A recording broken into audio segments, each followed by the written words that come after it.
MQM वफ्द की मौलाना फजल रहमान से उनकी रिहाइशगाह पर मुलाकात। वसीम अख्तर और आमिर खान समेत दिगर रहनुमाओं पर मुश्तमिल वफ्द पहुंच गया। मौलाना असद महमूद और सेनेटर कामरान मुर्तज़ा ने वफ्द का इस्तकबाल किया।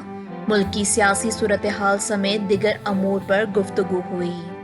कैमरामैन कामरान जैदी के साथ रिपोर्ट बीट, कराची।